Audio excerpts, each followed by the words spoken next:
Don't care what people say. All I wanna do is live for today and get ready to be surprised. Now it's time to let it all go. Feel the love is all there is to know, and get ready to be surprised. I don't care about the past. Old memories turn to dust.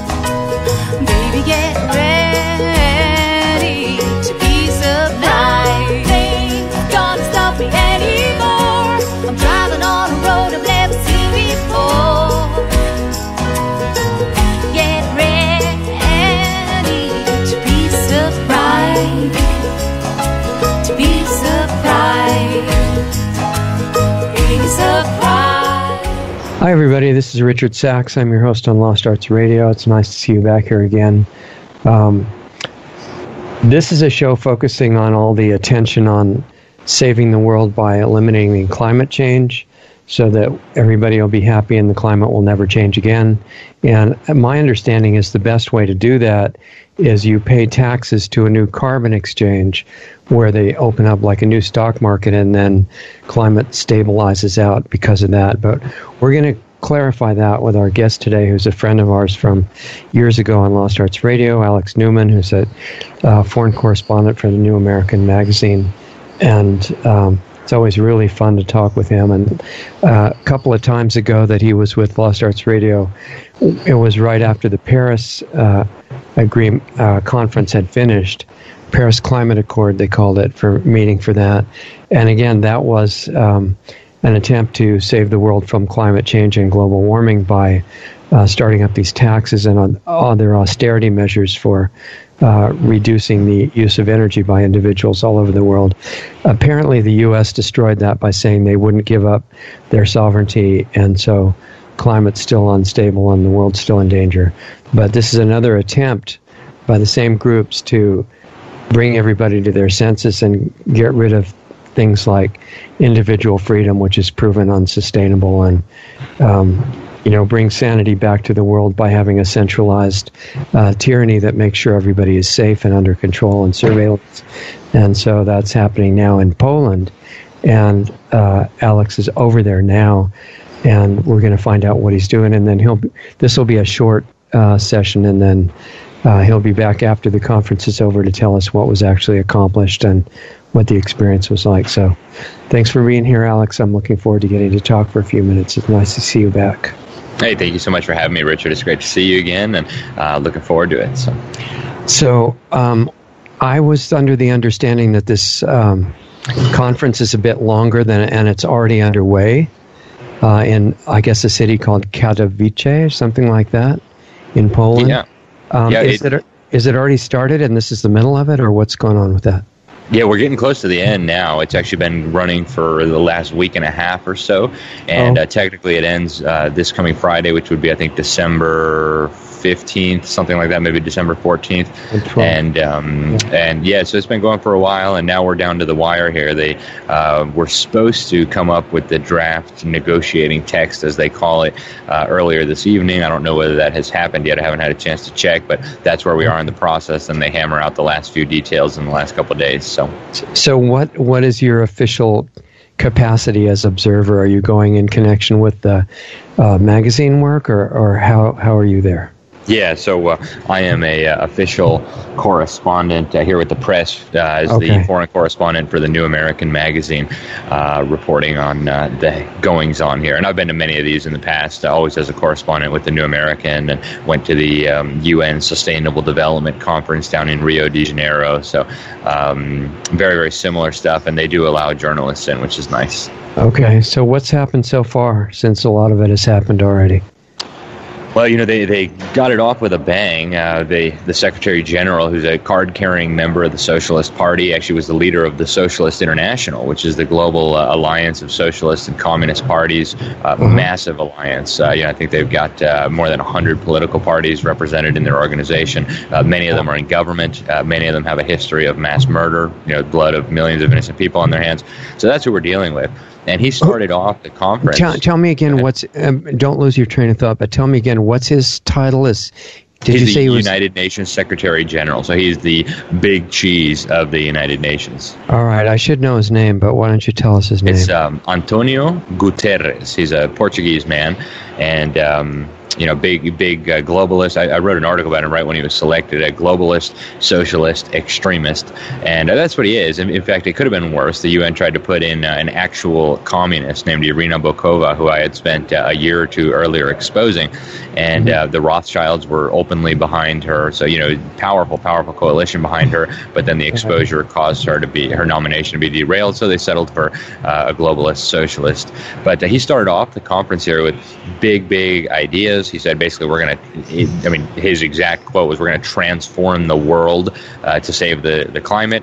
And he said, we got to transform the economy. We've got to transform our lives. We've got to transform our way of thinking. We've got to transform everything you can think of so that we can become sustainable. And so that, as you mentioned earlier, we don't want the climate to ever change again. And apparently reducing our CO2 emissions will cause that to happen. So in the intervening time, there's been a lot of hot air. It's been snowing all day today outside, of course, because Al Gore. That's global warming, though. Yeah. That is. And now they'll tell you that, right? The record snow and the record cold is because of global warming, and that's what we predicted all along. When if you actually read their report, they actually predicted less snow, warmer winters. It's just. I remember. But that's why climate change is such a useful term. It's just perfect. You can use it pretty much under any conditions, yeah. That's right. More of this, climate change. Less of this, climate change. It's warm, it's cold, it's snowing, it's hot. So it's brilliant. And basically what they're focusing on here is coming up with, we spoke after the Paris Agreement. They came up with this massive agreement that basically we're going to deindustrialize the Western countries. We're going to take everybody's freedom. We're going to centralize power at the regional and then the global level through the United Nations.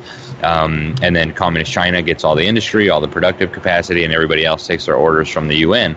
And so now this, of course, Donald Trump announced that we're going to be pulling out from that. So a big part of this has dealt with, how do we deal with the growing defections? But the goal of this conference, as they say it, is to create the rules of the road, so-called, the rules of implementation for this Paris Agreement. In other words, how big of a check is your government going to have to cut to third world dictatorships that have kept their people poor? How much are you going to have to pay in indulgences for your carbon dioxide emission sins, right?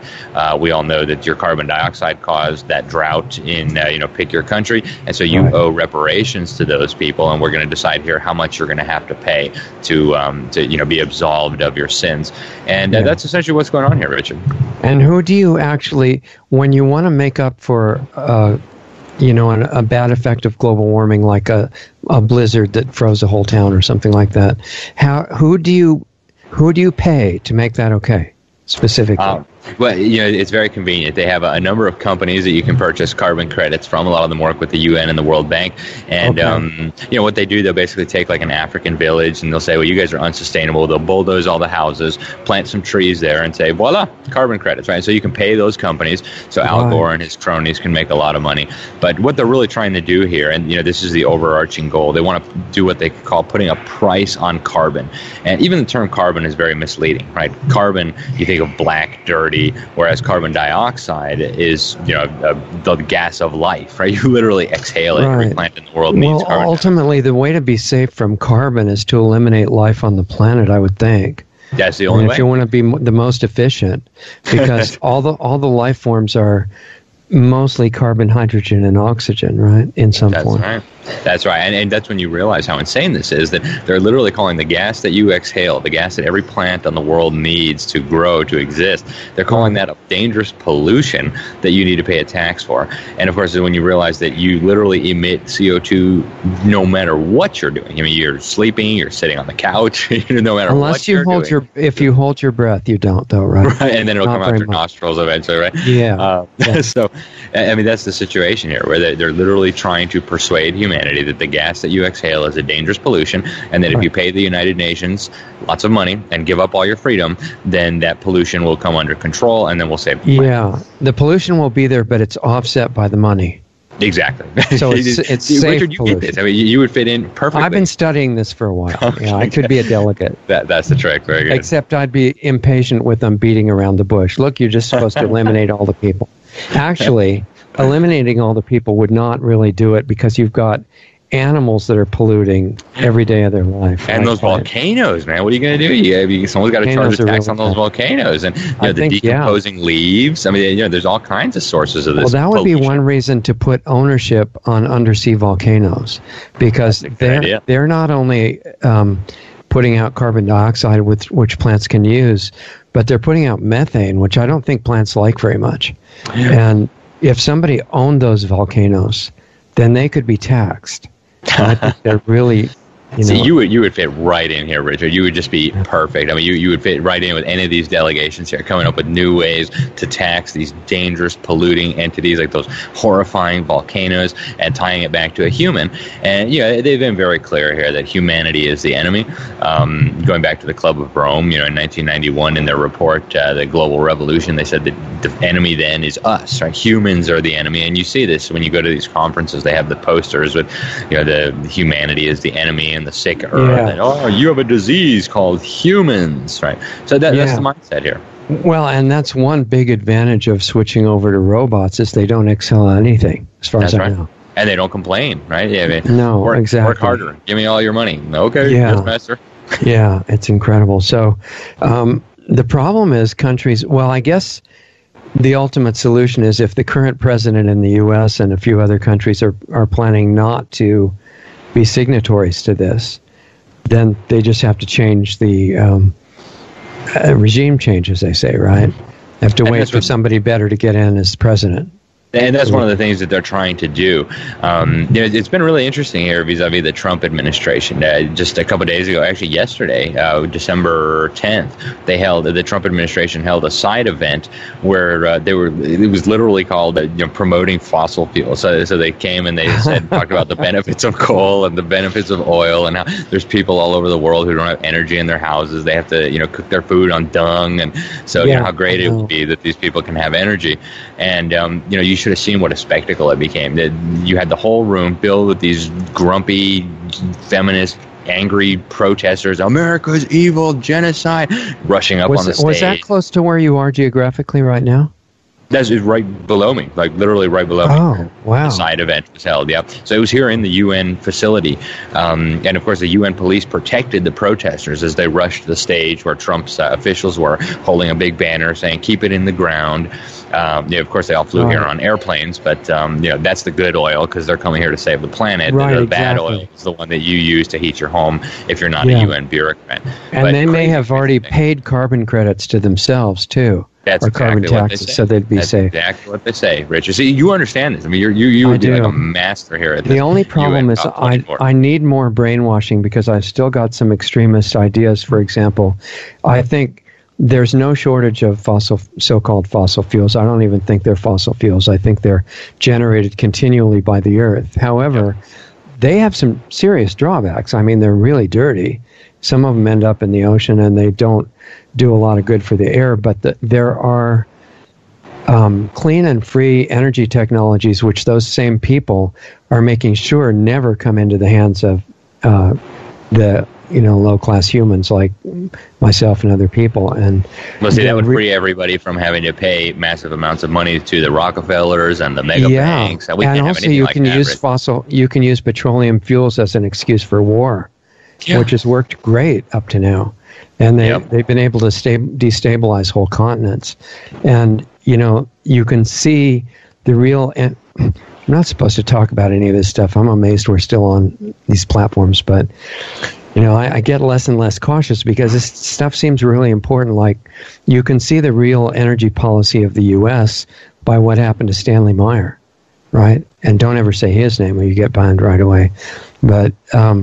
he demonstrated all over America that you could drive a dune buggy, was the car that he tested, on nothing but water. And it worked great.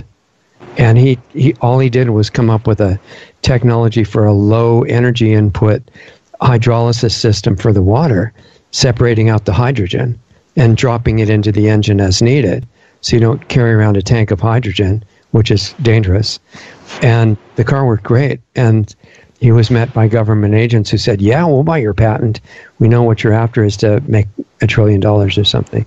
You definitely need some more brainwashing, Richard, because I you really shouldn't be talking about these kinds of things. The real solution, and everybody knows, is to have bird chopping windmills where you need a lot of rare earth minerals that you'll have to buy from communist China. And of course, that's less birds breathing out CO2 as well. Right. See, so good. You understand some of it. That's very good. Yeah, but no, I'll try all to seriousness. Right, as much as I can.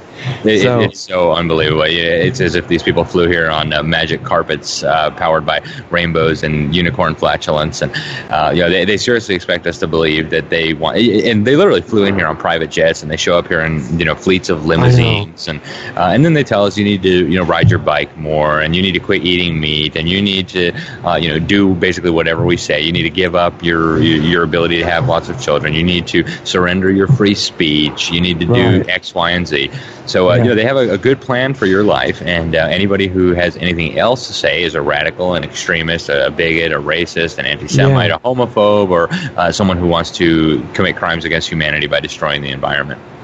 Yeah, exactly, like by breathing and stuff like that. Yeah. So how long is this, like 10-day conference or something? Or it goes for 2 weeks. It started last Monday, which was December 4th, I think, and it goes through the end of the week now, which will be Friday, December 15th, something like that. And they're supposed to come up with the final agreement by Friday, but typically, in my experience coming to a lot of these things, they'll probably come out with the final agreement on Saturday, which will be December 15th or 16th. So. Saturday's the 15th, right? Yeah, so that'll probably be the day they come up with the final agreement. So that means people have to stay late and hang around to sign it, or how does that work? Yeah, that's what typically happens. Yeah, because they want to put on a big show for all the fake media here.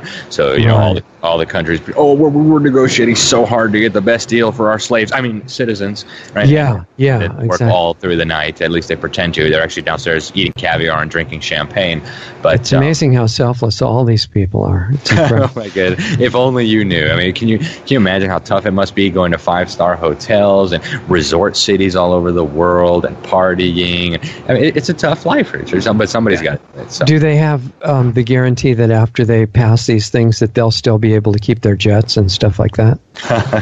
They're obviously exempt from all these things. Yeah, in fact, they literally are exempt from all these things. They all have a diplomatic immunity, so they're not even subject to criminal laws. They can rape children, and they do, many of them. In fact, we've exposed this for years at the New American Magazine. Can't hold them accountable because they're above the law. They can rape their colleagues. They can do pretty much anything they want, and then persecute the reporters who report these things, and nobody can touch them. So that's how it works, right? One law for us and one law for them. Right. Interesting. Seems like an efficient 2-tier system. It's brilliant if you're one of those guys. So what are the countries causing trouble for this besides the United States? Well, Trump has caused a lot of trouble for them, but unfortunately, a lot of the State Department bureaucrats, some of them are Obama holdovers, and they're just acting like Trump doesn't exist. They're just working away as if everything was the same. It really is crazy. I hope Trump will whip out his "you're fired" card. I don't understand why he doesn't start going on television himself, direct to the public 2 or 3 times a week, and explaining everything. Must think alike, Richard. I've been saying the same thing. Call a press conference. Make every fake news outlet in the country. It's something really important. Broadcast it on Twitter too, and tell the people, hey, your freedom's under threat. These are the people who are doing it. This is what they're doing, and they won't be able to cover that up. Right, so, and even for people who are working for him, who are there to sabotage him, couldn't he explain all of that in detail? I wish he would do that. I don't understand why he wouldn't have started that the first week. I don't either. And now he's lost his Republican majority in the House, so life is about to get much more difficult for him. And we're still not out of the Paris Agreement. There's a misconception out there that we are. I didn't know that. Yeah, no, we're still in that thing. Technically, we're in until the day after the 2020 election. And that's the situation. So, and all the globalists here will tell you that. Oh well, the U.S. is still part of the Paris Agreement, what holds the U.S. in it until then? What's going on? This is a very interesting scam they pulled. So Obama signed this. He called it an executive agreement, right? Because he knew the Senate would never ratify it as a treaty. So they signed an executive agreement called the Paris Agreement that you can't. It takes you something like 4 years and a day from the date you announce it to when you withdraw. So even if Trump had announced that we were withdrawing on the very first day he took power, it would have had to go to the next election before we could officially withdraw. Now, if you ask me, and if you ask legal experts, that's a complete and total load of rubbish. Well, what I would say is there's no such thing as an executive agreement. Exactly. This is an unconstitutional piece of garbage to begin with. We have no business acting like this is a legitimate instrument. We never agreed to be bound by this. It's unconstitutional. So even if the Senate had ratified it, it's rubbish.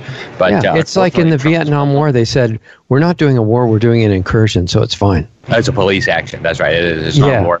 So we don't need Congress to declare war. And I don't understand why Trump is playing along with this. And actually, I had an opportunity at the fossil fuel event because you had all these high-level officials, assistant secretary for energy, whatever. They had good things to say. Hey, we're going to burn oil and coal, and we need energy for people, and we're not going to go back to the Stone Ages and live on windmills. That's ludicrous. Right. But they they give credence to this notion that CO2 is somehow bad, and that we need to eliminate CO2. So they were actually pitching this as like, well, we can make oil burn in a way that's CO2 friendly and climate friendly. So they're agreeing with the presuppositions, even though they're not going along with the agenda. So in my view, it's very problematic. Right. Are these guys totally oblivious to the fact that the really advanced technologies are all being hidden by the deep state?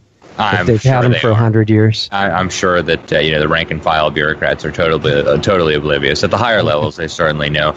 But it's sad to see, and Trump could have done so much more to blow this thing up, right? Come here, he's got a science advisor, William Happer. I had an opportunity to interview him at a conference where he and I both spoke about climate a couple of years ago, and this guy's advising Trump on climate, and he'll tell you openly this whole global warming alarm, it's a giant hoax, right? It's absolutely ludicrous, the idea that your CO2 emissions are driving climate. The advisor said that? Yeah, Trump's advisor. His name is Dr. Well, then William how come nothing happened?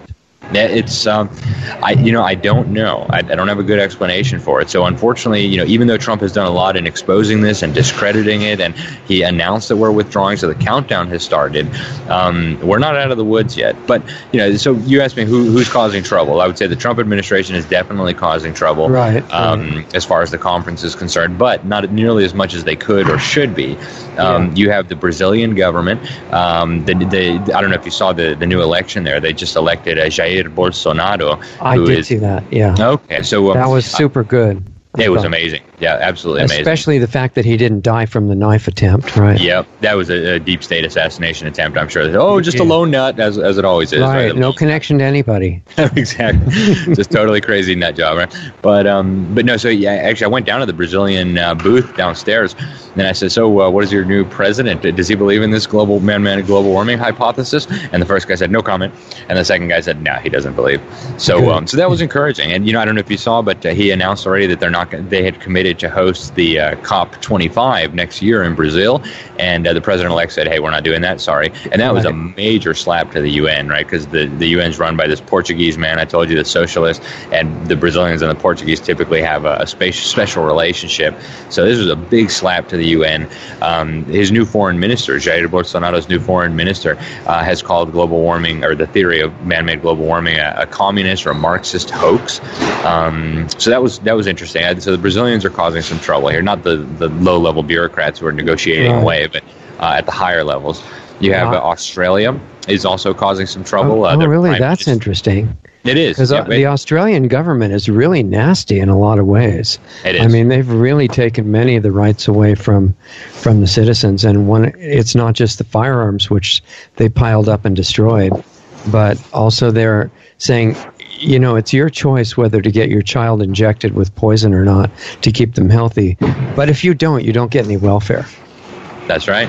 I mean, they've got policies like that. Exactly, and it's getting worse, unfortunately. But the Prime Minister's advisor has said that the global warming theory is a UN ruse, was the term he used.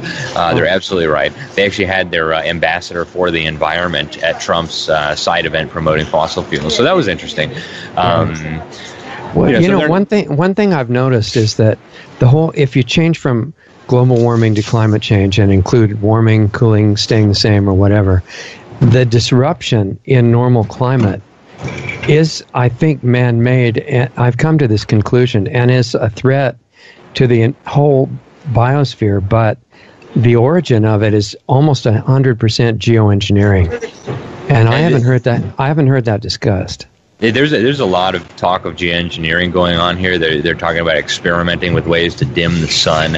Yeah, they're saying it's a good thing. Yeah, exactly. I'm saying it's a danger to all life. Absolutely, it is. Yeah, no question about it, Richard. I'm on the same page with you here. No question. You had the head of the Council on Foreign Relations, a guy called Richard Haas. For those who don't know, the CFR is like the premier globalist organization in America, pushing us toward global government and totalitarianism.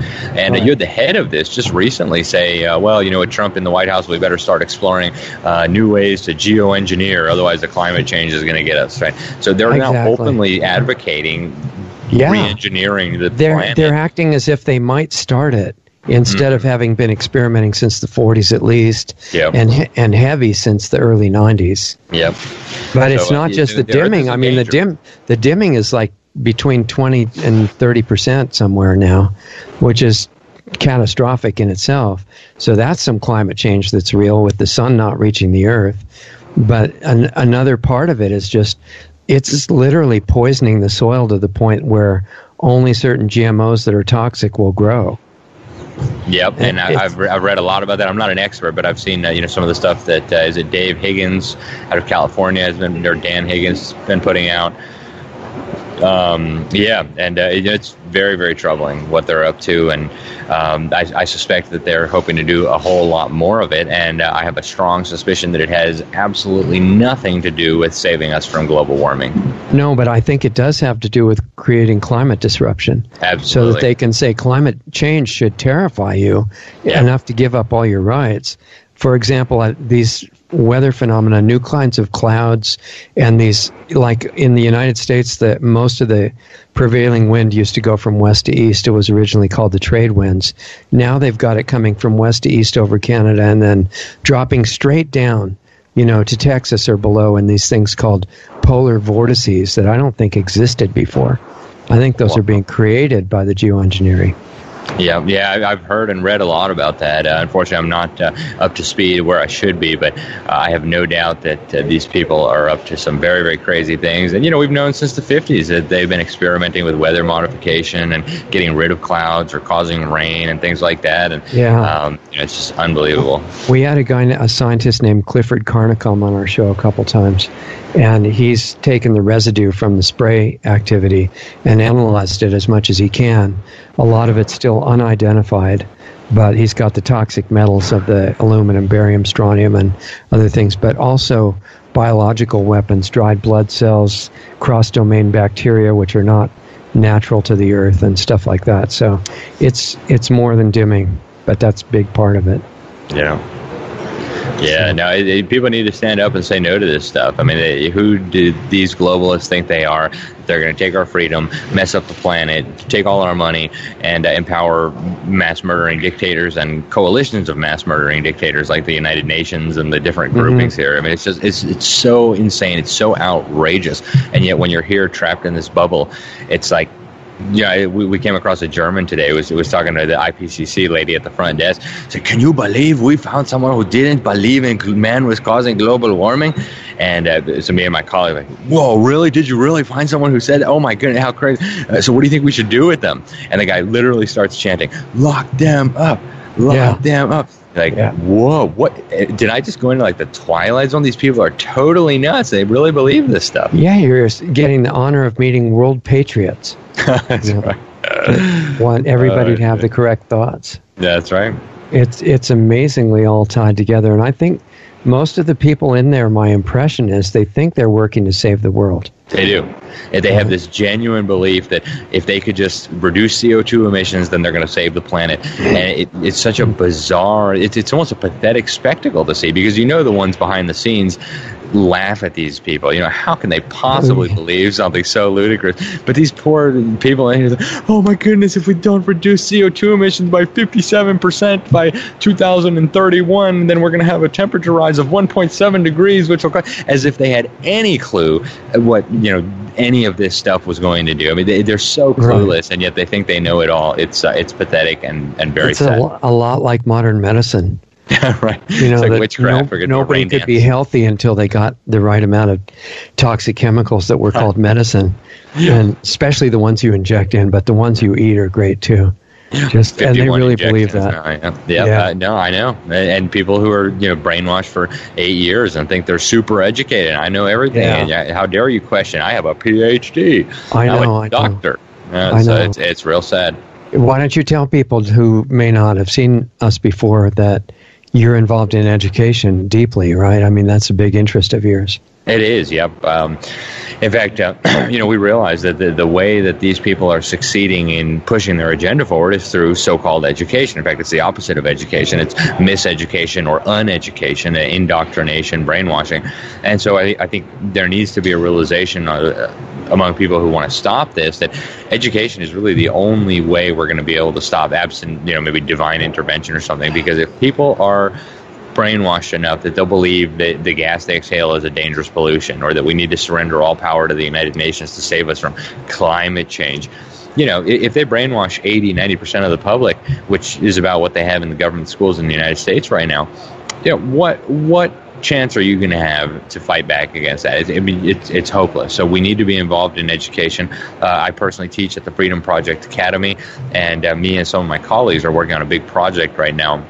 We're going to be coming out with a special issue of the New American magazine in January, maybe February, where we are going to be exposing every level of the government education system, giving people options, potential solutions, and showing how this isn't just about protecting your own kids, and it is to some extent about protecting your own kids, but it's also, if you want your civilization to survive, if you want your freedom to survive, if you want your country to survive, you must get active in this battle in protecting the kids from indoctrination. There is no substitute for this, and if you want your country, your freedom, maybe even your life and your descendants to be okay, you have got to get involved in this fight. Yeah, and I guess education at the moment has kind of been replaced by memorizing acceptable information, right? Yeah. Rather than understanding it. And these crazy mind tricks that they do on the students, they learned a lot from the Soviets. They make the kids think they're thinking critically, but they put them within this little box, and it's amazing how they've got it down to a science now. In terms of manipulating children to believe that they actually came to these conclusions on their own, when in fact they were guided exactly where the guiders wanted them to go. Right. They've become very, very good at this. And then when they grow up, they go to conventions like the one you're at, right? That's right. And then they think they're going to save the world. Right. Mm-hmm. Yeah. It's really amazing to watch that program in operation now. And I think in the UK and most of Europe, and beginning now in the US, they're adding the confusion to the kids starting at like 4 or 5 years old that they're actually the other gender. Right. Than the one they're biologically. Might have been born in the wrong body. Yep. Yeah, well, not only that, but in California, which usually leads the way to these kind of things, I'm not sure if they've passed this yet, but they may have, that when a baby is born, it doesn't actually have a gender. That's a superstition, but it gets a gender assigned arbitrarily, like the Nazis would do, right? I'm sure the Nazis never thought of that.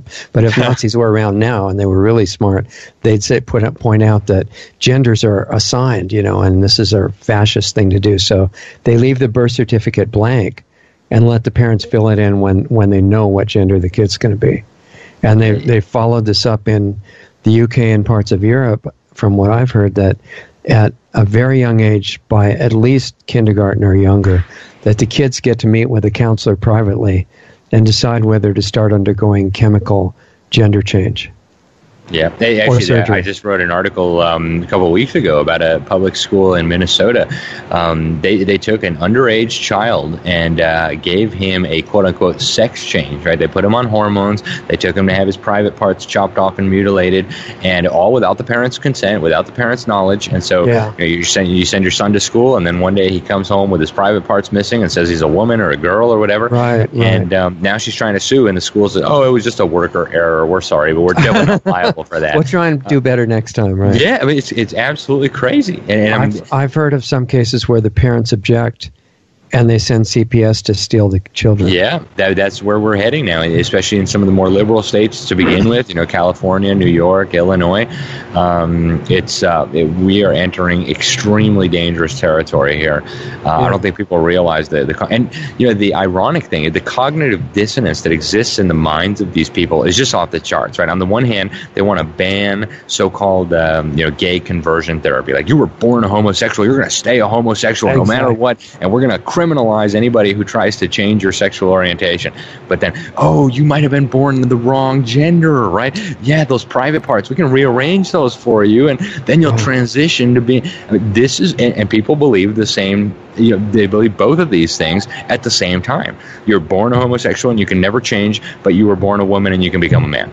Right? It's unbelievable, Richard. Yeah, exactly. And they haven't figured out how to change the DNA in each cell, of course, but I guess they're still working on that. Yeah. Yeah. DNA is racist or sexist or all of the above. Yeah, all of it. Yeah. Xenophobic too, I think. Right. Yeah, absolutely. So what are the remaining parts of the conference now that are still coming up? What are you looking forward to? So the big things are going to be happening. Al Gore, the climate guru, is going to be speaking tomorrow. So wow, you're going to get to meet Al Gore? Oh, I hope so. Oh, my goodness. I've got a lot of questions to ask him. But, the Gore effect is a well-known thing. Every time Gore shows, and I've experienced this several times, every time Gore shows up at a climate event or a global warming event, it starts snowing. And this time was no exception. It's literally been snowing. It's probably just some form of grace, I guess, to try to save it. Right. Maybe God's got a good sense of humor. Huh? But, But no, so Al Gore will be speaking tomorrow. But the real big thing left here in this conference is they're going to need to go from this draft agreement that they supposedly came up with today. I haven't checked if they actually came up with it. It might come out tomorrow. They've got to go from that to the final agreement. And hopefully, from their perspective, hopefully get everybody to sign on to it. I don't know whether the Trump administration will sign, considering we're not part of we're getting out of the Paris Agreement, supposedly. But that's the plan, and we'll have, I guess, some negotiations over the coming days to get from here to there. Okay, and basically find out how to enforce it. Because, exactly. Yep. They're going more and more. I think the communist idea is like this group in California, by any means necessary, right? Since you are working to save the world, then whatever accomplishes that is worth it. That's right. And when you combine this global warming hoax with the Agenda 2030, which is running in parallel with this climate hoax and is an inseparable part of it, you realize they have literally developed, they themselves call it a master plan for humanity, that will literally mean the enslavement of mankind, the end of individual freedom, the end of self-government, and a transition toward a technocratic, totalitarian global state. That is what we're heading toward if these people are not stopped and exposed. And I think at this point it's an open question whether those of us who can see through the charade are going to be able to stop these people. Yeah, they're trying to criminalize any thought in that direction as fast as possible. They are, yeah. I don't know if you know, Richard, but right this moment, right, in parallel with this summit, there's another one going on in Morocco. It's called the Summit on Migration. And I have heard of that, right? Yeah, so they just came up with this agreement. They signed it today, if I'm not mistaken. It might have been yesterday, where fortunately the Trump administration has said we're not signing that, and then another 12 or 15 governments had the courage to reject it. But what this basically says is migration is a human right. You have the right to move anywhere you want, whenever you want. Exactly. You have a right to collect welfare when you get there, so no more borders, no more self-government. We're moving toward a global system. The UN is going to dictate immigration policy. And I just interviewed somebody from the International Organization for Migration today. They said, oh, yeah, man, with this climate change, everybody's going to be moving. You can expect 150 million people within, some amount of years. So exactly. Well, didn't Macron or somebody say that France needed, or Europe needed another 600 million by 2050 or something like that? That's the attitude, right? I think he said Africa is now the heart of France. Oh, yeah, I know exactly what you're talking about. I don't remember the numbers, but yeah, he said that millions and millions of Africans were going to have to come to Europe, and he got a lot of pushback. He's, obviously one of the most unpopular leaders in the world. He's probably less popular than some of the dictators on the world, among their own population. But he is trying to fix that now by bringing EU troops into quelling the I demonstration. saw that, yeah, beating up protesters, and very interesting. And the people in France are really upset about literally the things that they were going to impose on the French people to comply with their agreements, with their commitments under the Paris Agreement. The people revolted, and so if they revolt in France, which is like the land of big government, I don't know how this is going to work in America or freer nations. But they were experimenting with a tax over 100% or something to see if it would be a good thing. Yeah, massive increase in fuel taxes, and actually here in Poland, they're doing that too. One of my colleagues is dancing and being goofy, but yeah, no, they're trying to get. I think that someone told me it was a 70% increase in the prices of energy here in Poland to comply with these ludicrous UN agreements. I think that's to take care of paying the carbon exchanges, though, right? Exactly right. Yeah. They got to put a price on carbon and carbon dioxide, so-called, so that all the UN fat cats can have a lot of money so they can keep going to these conferences. Somebody's got to save the world, right? That's right. So when you have a president like the current U.S. president who's showing signs of not going along with it and a spirit of being willing to resist all these things, and yet he's got huge blind spots apparently because he surrounds himself with people that work against him. And even this latest appointment to the Supreme Court, who in some ways seemed good, has just voted not to hear a case that would stop funding Planned Parenthood. And I thought that was really interesting. Yeah, unfortunately, I wasn't surprised at all. I warned about Kavanaugh, and even Gorsuch I haven't been thrilled with. But I think he's getting some advice from some really bad people, and he ought to know better. I think he trusts. He appears to trust high-level military people and high-level corporate people. He comes from the business world where things are different. People are not as backbiting as snakes as they are in the political system, and I don't think he's just used to that. He's used to you mess up in the political world, you get in the business world, you get fired. But one thing you don't get fired for in the business world is having a successful company that sells some deadly product that hurts people. I don't think he has consciousness of that. No. In other words, he's wanted to create jobs in the U.S., which is great, not by giving away government money, but by inviting, lowering taxes and regulations and stuff, and inviting companies to move back to the country, which is wonderful. But one of the biggest ones from Japan that he supported, that he said was going to be great, is they're into the Internet of Things, and they're going to be really, bringing that up, and the 5G rollout and all this stuff. And those are planetary suicide. Yeah. And I don't think he has any idea. I don't think so either. And unfortunately, I don't think he's getting a lot of good information from a lot of his advisors. In fact, I think he's getting a lot of bad information from a lot of his advisors. If you look also at this U.S., Mexico, Canada trade agreement that they came up with, the USMCA. Yeah. I mean, this thing is an absolute disaster. It's worse than NAFTA. It incorporates big parts of TPP and creates North American bureaucracies, enshrines all these UN agreements. It's disastrous. Well, this is an issue if you're not a superhuman speed reader. What do you do if you cannot read every one of these things yourself? Because the USMCA has hundreds of pages. It does. I think 1,800, yeah. Yeah, and in there somewhere, for example, is a confirmation that the social media giants can censor anybody they want. Yeah. And if you don't have time to read it all yourself as the president, you got to find people around you that are absolutely trustable. Yeah. And unfortunately, his U.S. Trade representative, Robert Lighthizer, is a member of the Council on Foreign Relations. He's incredibly untrustworthy. But, the buck does stop with Trump. And I say, he ought to be reading the New American more often so that he can see what's I totally in this agree. monstrosity. But the other thing is saying, what about, we got another 12 hours to talk about, but I am going to cut it off soon so you can go. But, this brings up so many basic issues. For example, when somebody brings up a moral issue and it's a bill that they're wanting to pass that's tied with all these bad things, and then they've got some vital things in there too, why can't they just separate them? And say, look, Congress, you can't put things together in one yes or no vote that have completely different ramifications. That should be illegal. I mean, It's not. There's no way to have a correct decision on a bill like that except to reject it.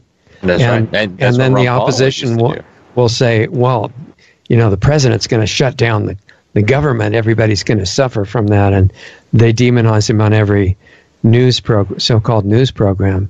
But things like that are necessary.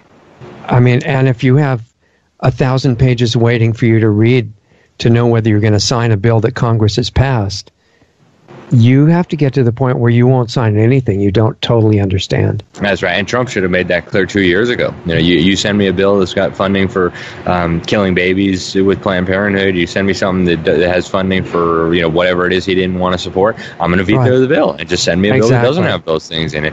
Unfortunately, Washington has just become such a cesspool of filth and corruption. This is how things are done. Yeah. So. Yeah, I know. I think the president has to just refuse. Yep. But the only way the public wouldn't think he's insane, since the news is going to say that, is start having these conferences with the public over private TV. Yep, fireside chats. Two or three times a week. Yep. And expose what the media is doing too. Yep. Say, look, here's how they twist words. You remember that thing with Acosta in the press conference? And he was from CNN, one of the major reporters. Mm-hmm. And he was saying, he just kept asking these questions. He said, there's no caravan. It's hundreds of miles away. What's wrong with you? Are you crazy? And he just wanted to keep asking questions. And that was at the end of his turn. And he just pushed away the interim's arm who was trying to take the mic back. And then CNN and all these other people sued the president for kicking him out. Yeah, and I think the judge said, yeah, you can't kick out anybody from a press conference. It violates the First Amendment. Which is ridiculous. Yeah. The judges are getting really corrupt. They are, and I think that's part of their plan. And I think they've been formulating for quite some time now. How are they going to hold the fort down while Trump is in office until they can get rid of him?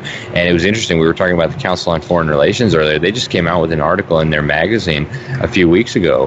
Their magazine is called Foreign Affairs. And they advocated the creation of what they call the G9 committee to save the world order from Trump. And they called for all of America's strongest allies, Australia, South Korea, Japan. Is that G10 Canada. Minus the U.S.?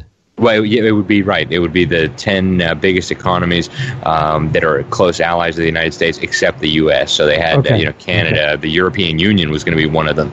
And they said we need a military and economic alliance that will keep the world order together until we can get rid of Trump, and then we can, resume building the new world order on a solid foundation. I think that's the plan. Yep. Yeah. And now they're trying to take down all of Trump's associates. There's even a lot of talk just in the last few days in the news that they may try to arrest him, which of course would be absolutely unprecedented. But these people are serious and they're insane, and they will stop at nothing to enslave and to murder and to pillage and to steal. I know. It's amazing. And I mean, we've heard major announcements that if things don't go their way, that they may be, interested in EMP attacks and things like that. Yep. To also, of course, blame on the president along with climate change. Or economic collapse. Economic collapse has started. Yep. I mean, the Federal Reserve, which is probably as big or bigger an enemy of the country than the media even, has started crashing the economy. Yep. It sure looks like it. And if we don't recover from it, unfortunately, Trump was taking credit for the good economic things while it was on the way up. And so now he's going to end up owning it on the way down. And 7 interest rates hikes in a row. Yep. And what a great way to discredit Trump and conservatives and, the free market that doesn't exist anymore. Oh, it's all the free market's fault. It's unbelievable. Right. Exactly. And kids are being taught that free market capitalism is totally evil. Yep. Racist and fascist and everything. Yeah, that's exactly. The irony of calling free markets fascist. But that's what they do. Along with free speech. Yeah. That's definitely fascist. Oh, absolutely. Because you can say hurtful things, right? That should not be allowed. And fascist things. Mm-hmm. Yeah.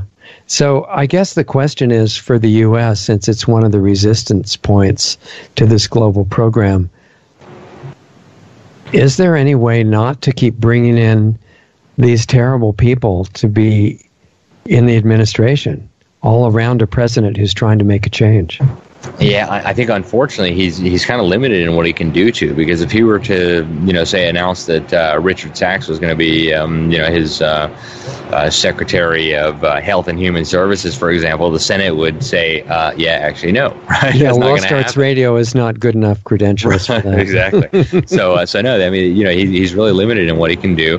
But he's so you're questioning whether there's anybody good who also has credentials, right? Right, who the Senate would allow through. And I think he was able to get a few of his people through by throwing a bone to Mitch McConnell. He gave Mitch McConnell's wife a position as Secretary of Transportation. She's a thorough globalist, but at least that allowed him to get a couple of good people through.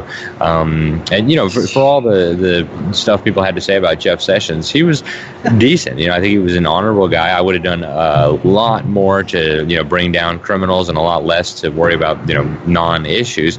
But now he put in a Bush lackey, right? As I know. Nominated. Well, Bush now the temporary guy is pretty good, right? Yeah, that's what I've heard too. Yeah, and that's why the Senate Democrats are freaking out.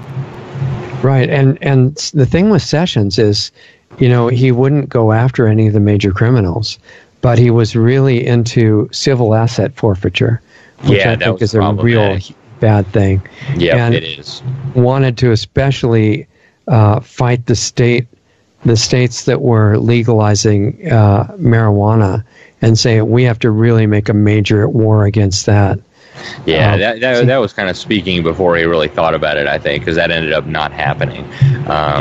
Didn't happen, but he wasn't doing all these things that needed to be done. No, I know, but he did do a few good things, while he was in office. He tried to loosen up federal restrictions on our local police. As right now there's a feeling in Washington that our local police departments are actually just outposts of the regime in D.C. Yeah. And Sessions tried to reverse that process, that trend, and say, no, local police departments work for the local community, and local communities do what they want. That's not our business here.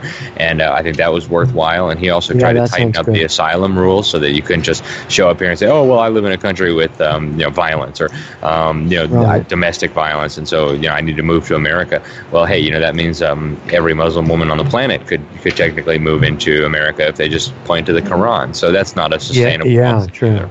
That's true. And a lot of the people trying to force their way into the border from the south right now are apparently just coming because they want a good job.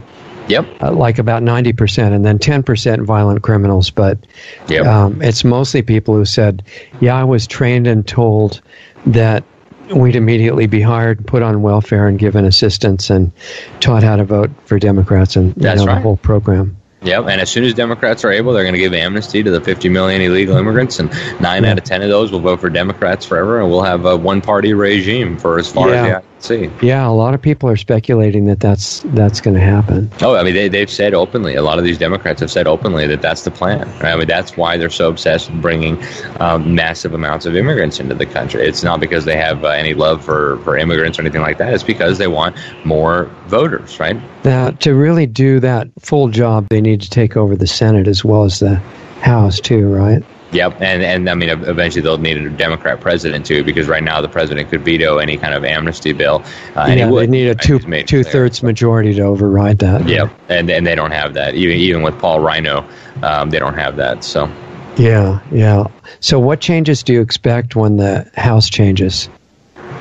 Well, I think the Democrat House is going to try to do everything possible to make Trump's life miserable, possibly impeachment, certainly endless hearings, endless fake scandals. Oh, my goodness, they spent $50 on a chair, and that chair should have only costed $48. How dare they? And it might have been made in Russia. You don't know. Oh, my goodness. Can you imagine if it was made in Russia? That would be a scandal. Right. Yeah, I think one of the big failings of the current president is the hard attitude toward Russia, because Putin was really offering alliance during the campaign and liking the fact that Trump said we should get along instead of killing the world, which I thought was a really brilliant idea. And he just seems to have given in to the pressure that if you don't have a militant, aggressive attitude toward Russia, then you're proving you're a Russian agent. Yeah, and I think there's lots of good reasons to be suspicious of Putin. I suspect he's a globalist, hoping to build a new world order.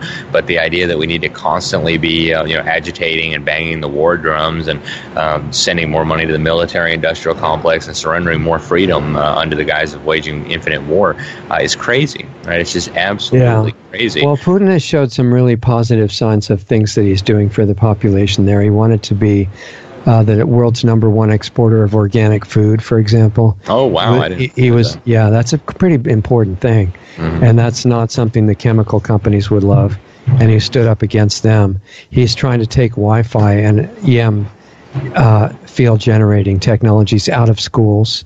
And they're very damaging to kids. So the U.S. isn't doing that at all. And his ban on homosexual propaganda aimed at children. I mean, he's supporting families. Yeah, and he's giving people land to grow food and stuff like that. Mm-hmm. And he's not invading the world. No, it's true. And I'm quite suspicious of him, but without a doubt, he has done some positive things. And unfortunately, our government seems to be going in the opposite direction right now. Yeah, exactly. We're becoming more like the Soviet Union. Yep. They're becoming more like the original America.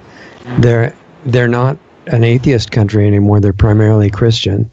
And I'm not saying we should tell people what religion to be, but the values of trying to have mutual respect and support and appreciation for each other, I think is a pretty good idea.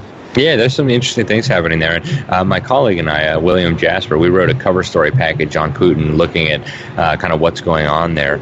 And, I concluded in one of the 2 articles that I wrote that I think he's getting awfully close with the globalists, right? I mean, now he's trying to build this Eurasian Union, for example, but and that's really troubling. But interesting things happening there for sure. And some of those things are sold as being wonderful, like the United Nations, because it's so subtle. It sounds like that means all these sovereign nations taking care of themselves are cooperating voluntarily, and that's what the UN is.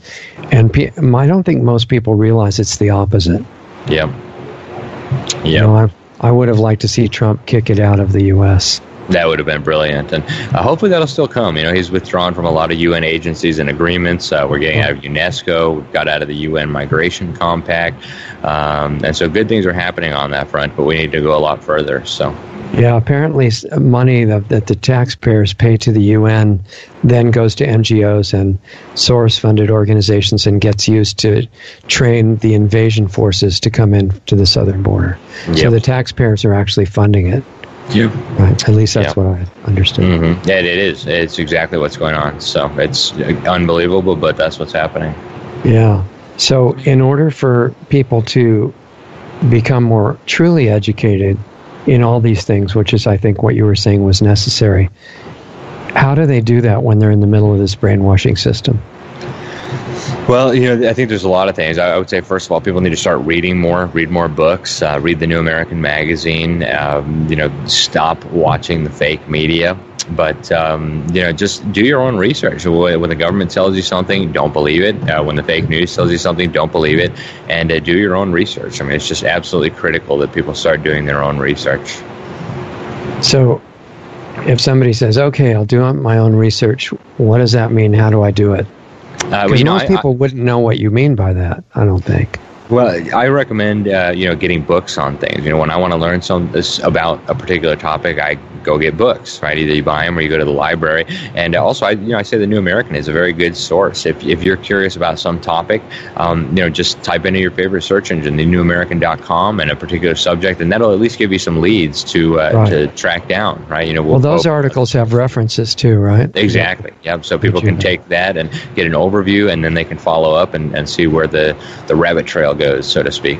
I had an interesting experience trying to donate a couple of books to a library about 2 or 3 weeks ago, and I went in there and said, well, our policy is, one of those books was written in 2005, and they said, we're trying to update our collection, so we want things that were written in the last 5 years.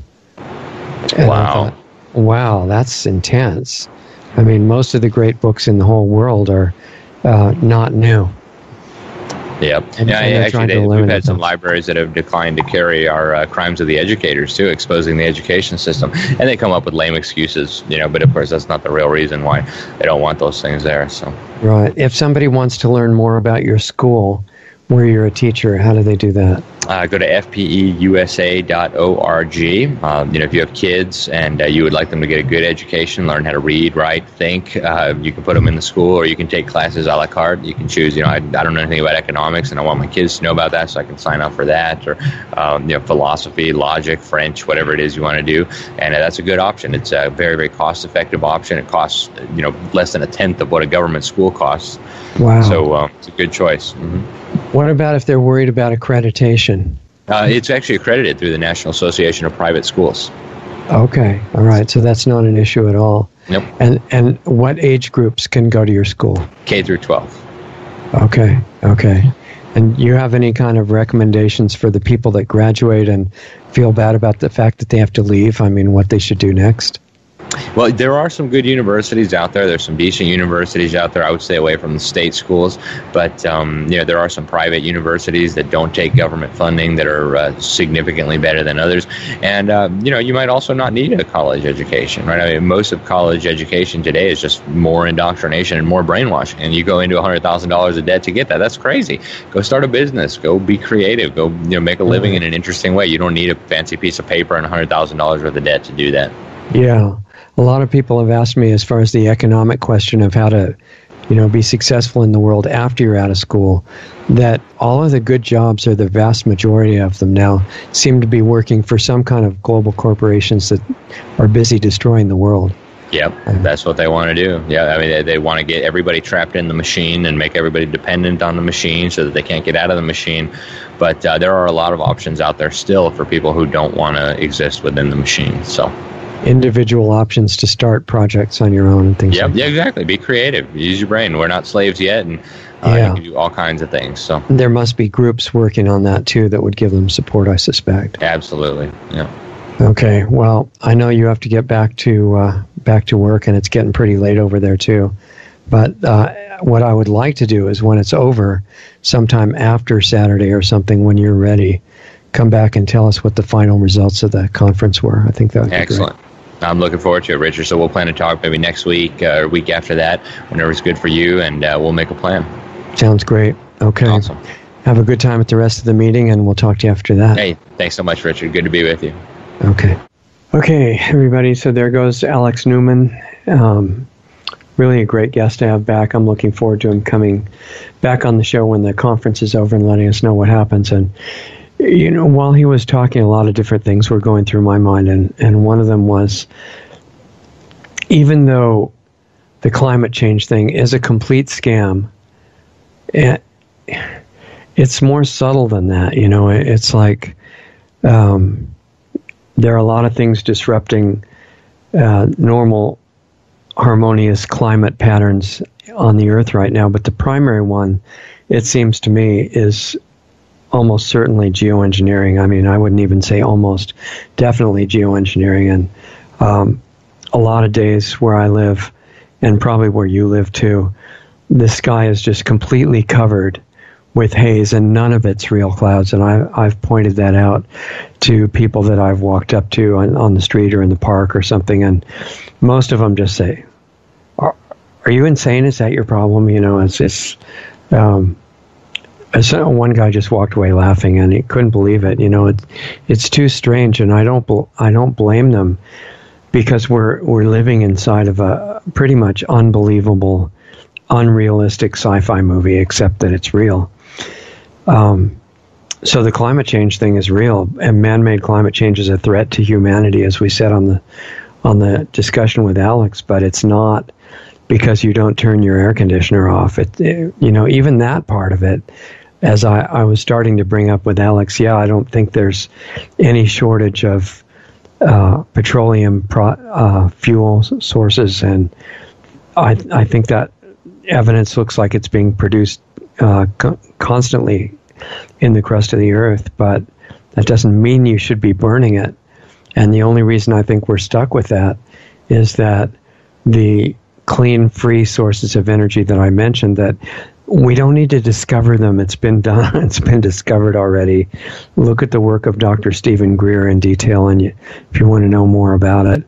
But the problem is that the technologies that the government has that would end energy-related pollution completely, they're absolutely determined that we'll never get.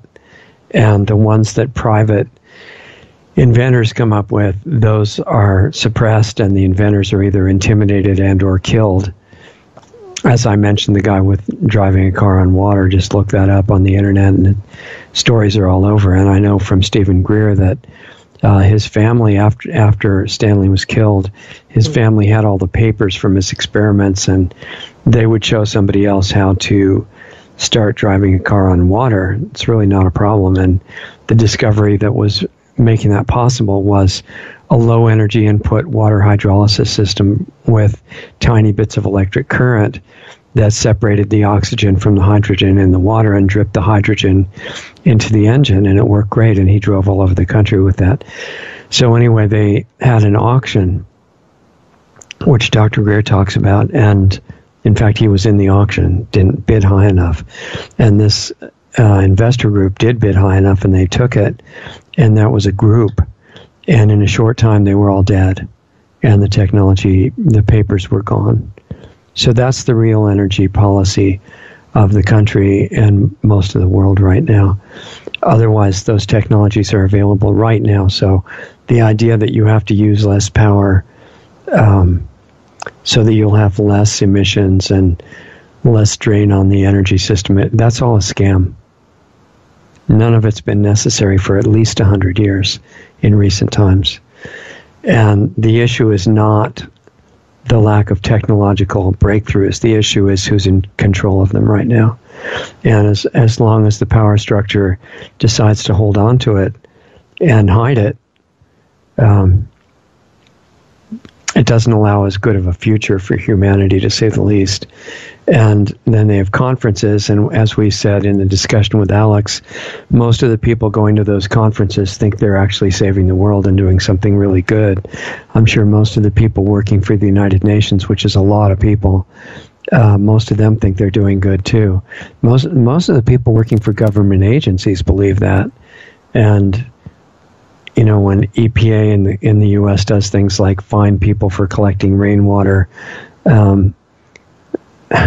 they should be out stopping toxic projects like Monsanto and Bayer and Syngenta and the pesticide and fertilizer companies that have also never been needed. That's a total hoax as well. EPA has and the similar organizations in other countries have legitimate functions. They're just doing the opposite. So the current president was correct in getting rid of a lot of the terrible regulations and taxes and things. That's why the economy started coming back in this country. And now the central bank, known euphemistically as the Federal Reserve, is fulfilling its function to destroy the current president by crashing the economy. And that's what they're literally doing by raising interest rates again and again and again, shorting the markets with unlimited money that they can just issue at will, with no accountability to anybody. Those are the real environmental issues. And as far as I can tell, and I've been involved in organic agriculture since 1967 at least, the chemical fertilizers were never necessary. And they're always counterproductive, and they produce food that's not as nutritious and all kinds of things like that that lead to worse health conditions.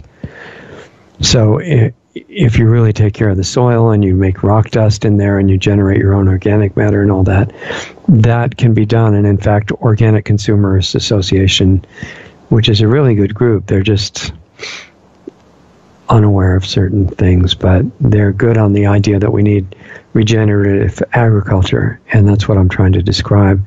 Those things are connected to whether it's true, but you don't have to get plastic bags and collect the methane coming out of cows. That's not brilliant, and it's just so ridiculous. It's amazing that any of us fall for any of that stuff. So the whole Gaia consciousness thing and the climate disruption things, those are all being used as a total scam, but there's truth in it. It's just being misused, and that's the scam part. And the truth is that the same people behind the global warming and climate change scare, where you're supposed to be as terrified of that and as worried about it as possible, and they're not covering that up. They're trying to make it worse and appear worse as much as they can. That is a scam, but the real disruption of the normal life support systems on the planet is real. And as Alex was saying, the only way for people to have a chance to do anything about that is real education. And so the government has taken over education and turned it into a system of memorizing what they think is acceptable things to believe. Almost nothing to do with real education, which always has to start with yourself, because if you don't perfect the instrument that you've got to work through, in other words, your perception, the state of health of your physical body and all that, then you're not going to be able to pick up what you're supposed to be observing. So the whole system needs to be regenerated. And Alex's school is worth looking at, I think, for people wondering where to send their kids for the lower grades. And then, as he said, there are some universities and colleges that are private that are actually doing some good stuff, and you just have to do the searching to find out where they are. And if your kids are in public school, you got to stay aware of what's being done to them. I think that's really important, and not just assume that the teachers are great people. They may be, but they are following orders from the Consolidated Unconstitutional Department of Education in the U.S. and similar organizations in other parts of the world. So it's just a responsibility. If you have kids, you got to put in the time and effort to stay aware of what's going on. Not let video games just babysit them all the time. And anyway, all this is so tied together. Alex is going to tell us what happens at the rest of the conference. They are trying to come up with a plan with all these well-meaning participants, I think, and that plan is to crack down on your personal freedom in the name of saving the earth. Completely ridiculous, even though the biosphere is in peril, and its total survival is really in question, but not because of any of what they're saying at the conference. And that subtle distinction is apparently beyond most of the participants, and they really think they're doing good.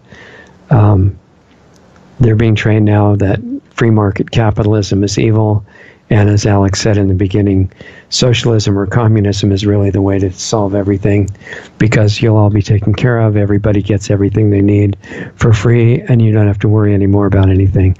What is missing from that explanation is that once you're getting everything from the government, like they're proposing in Scandinavia and some other places now, what do they call it, basic subsistence income or something. Some of these people who don't understand say, yeah, that's fantastic. No, it's not fantastic at all, because government is connected to global corporations that have completely malicious agendas, masquerading as benevolent. And once you're dependent on them for your survival, you have to do whatever they say. That's the reason they want to offer it, not because they like you so much. It's a system of control. So that's what this show is about, and I think right now they see the climate worry. The more worried you are about global warming and climate change, the more receptive you'll be to slavery. And none of it's necessary. Stop the geoengineering, fertilize the soil with real fertilizers and rock dust and organic matter and organic manure, and not chemical fertilizers and GMOs. And between those two things, climate's going to stabilize like it used to be. So the answers aren't hard. It's just you got big, powerful forces trying to make sure that you never find out what's going on. It's all tied together, and even education is emphasizing specialization and teaching people such narrow areas of expertise that they'll be unable to see the big picture. And only by understanding the big picture can real solutions emerge. So we got to start our own education. And like Alex says, start doing yours right now. I think it'd be a good idea. I'm working on the same thing, so we can do it together. It's not an ego thing about memorizing something to show that you're right and the other guy's wrong, and, oh, what an idiot, I'm the only one who knows anything. It's not really like that. It's like we're all working together. We don't care if we're making a mistake, because that's going to happen. just find out, appreciate the input of the other person, correct yourself, and help each other, and we get toward more and more understanding. One of our projects now to really put that in a supportive environment is Planetary Healing Club. If you want to find out about that, go to planetaryhealingclub.com, and it's a meeting once a week, and I'll be there live every week, and we can interact and share some information that's a little bit too delicate to get into in detail on the public venue. But we're doing it there every week if you get interested. Otherwise, we'll put up the free videos that we can on the major platforms where we haven't been kicked off yet, amazingly, and try to be careful of keywords that AI bots will pick up and stay up there as long as possible. But when we finally get kicked off and they figure out what we're doing, then find us on Brighteon.com. That's BRIGHTEON.com, a site that is an alternative to YouTube where they won't be censoring. And you can always check where we are by going to LostArtsRadio.com. Remember the weekly Sunday shows and the news show that we've got on Saturday afternoon, 4:30 Pacific, 7:30 Eastern. And any one of those that you get time for, I'll look forward to seeing you there. Thanks for being with us, and see you again next time. Introducing Lost Arts Radio Live, our new Saturday late afternoon, early evening 1-hour live stream show. This new show precedes our Planetary Healing Club, which starts at 9 p.m. Eastern and 6 p.m. Pacific. The Planetary Healing Club, which is not free and open to the public, but you can join for a minimum donation of just $10 a month. Our new live stream show, which is free, starts Saturdays at 7:30 p.m. Eastern and 4:30 Pacific. It can be accessed by going to lostartsradio.com/live. You can tune into our live stream from our Facebook page at facebook.com/lostartsradio, from our YouTube channel at youtube.com/lostartsradio, as well as both Periscope and Twitter at Lost Arts Radio. You can ask questions during the show by using the chat function on YouTube or make a comment on Facebook during the live stream. Once again, that's Lost Arts Radio Live, Saturdays at 7:30 Eastern, 4:30 Pacific. As of January 2018, the Saturday live call-in show is now an interactive video platform called the Planetary Healing Club. The cost is just a $10 minimum monthly donation, automatically billed through your PayPal account. Sign up at lostartsradio.com/club. The Planetary Healing Club is every Saturday night at 9 p.m. Eastern, 6 p.m. Pacific. You get your link to participate in the show upon signing up as a member. Those shows are also archived as well for club members. Listen to our new shows with guests every Sunday night at 9 p.m. Eastern, 6 p.m. Pacific. All Sunday shows with guests have archives freely available on our website at lostartsradio.com. You can also find them at blogtalkradio.com/lostartsradio, as well as our YouTube channel, youtube.com/C/lostartsradio. Mixcloud at mixcloud.com/lostartsradio. And finally, look us up under the podcast directory on iTunes. Find us on Facebook at facebook.com/lostartsradio or on Twitter at Lost Arts Radio. Be sure to join the free Lost Arts Radio Facebook group as well. Just search for Lost Arts Radio Group within Facebook. You can also join our forum on our website if you want to interact with other listeners. We also have links to all of the great independent musicians whose music we feature each week on Lost Arts Radio. When you do your Amazon shopping, please use Amazon's Smile program at smile.amazon.com. And when you choose Lost Arts Research Institute in Sedona, Arizona as your charity, Amazon will donate 0.5% of whatever your order total is to Lost Arts Research Institute to help fund the building of the school and keep our radio show on the air. Please visit lostartsresearchinstitute.org for more information on the school we want to build. Be sure to sign up for our free weekly newsletter on our site under the Radio Show tab or right from the button on our Facebook page. Contact Richard at richard@lostartsradio.com or myself, Doug Diamond, at doug@lostartsradio.com. Thanks again for listening to Lost Arts Radio, and we'll see you again next week.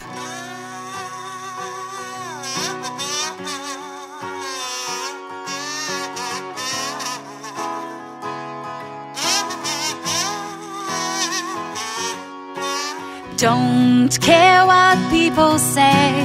All I wanna do is walk my way and get ready to be surprised. Things don't look too good these days. Humankind's chasing its own tail, but get ready to be surprised.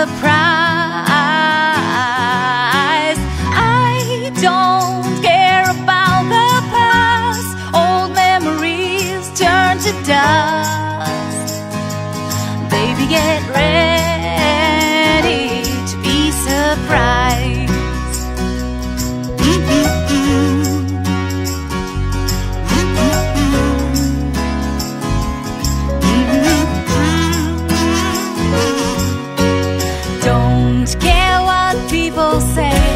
All I wanna do is live for today and get ready to be surprised. Now it's time to let it all go. Real, the love is all there is to know, and get ready to be surprised.